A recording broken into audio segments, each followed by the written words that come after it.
नवरात्रि के 5वें दिन माँ स्कंद माता की पूजा अर्चना करने का विधान है। साथ ही इन्हें अत्यंत ही दयालु माना जाता है।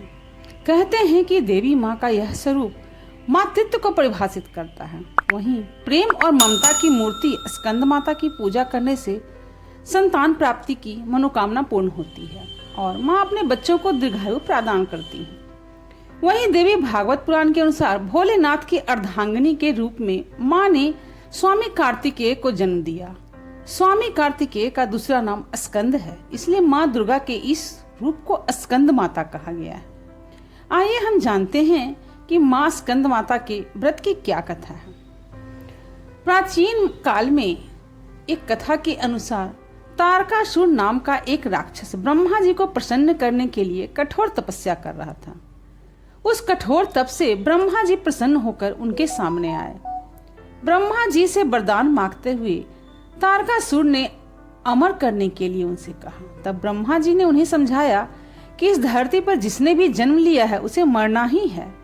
निराश होकर तारकासुर ने ब्रह्मा जी से कहा, हे प्रभु, आप ऐसा कर दें कि भगवान शिव के पुत्र के हाथों ही मेरी मृत्यु हो। तारकासुर ने ऐसा इसलिए कहा क्योंकि उसकी ऐसी अवधारणा थी कि भगवान शिव तो कभी विवाह करेंगे नहीं, इसलिए उसकी कभी मृत्यु होगी ही नहीं। फिर उसने लोगों पर हिंसा करनी प्रारंभ कर दी। तारकासुर के अत्याचारों से परेशान होकर के सभी देवता भगवान शिव के पास पहुंचे और भगवान शिव से उन्होंने प्रार्थना की कि हे प्रभु, तारकासुर के अत्याचारों से मुक्ति दिलाएं।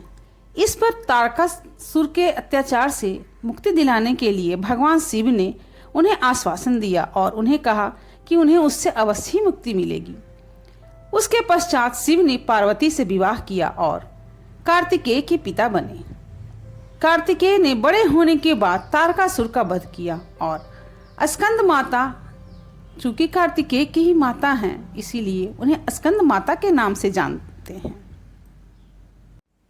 माता स्कंद माता से समृद्धि और शक्ति का आशीर्वाद पाने के लिए भक्त नवरात्रि के 5वें दिन उन्हें प्रसाद के रूप में केले चढ़ाते हैं। इसके साथ ही वे देवी स्कंद माता की स्तुति में केले की कई तरह की मिठाइयां भी बनाते हैं, जिससे कि स्कंद माता का आशीर्वाद पूरे परिवार के ऊपर बना रहे और अब उनके बच्चे अत्यधिक तरक्की और स्वस्थ हों।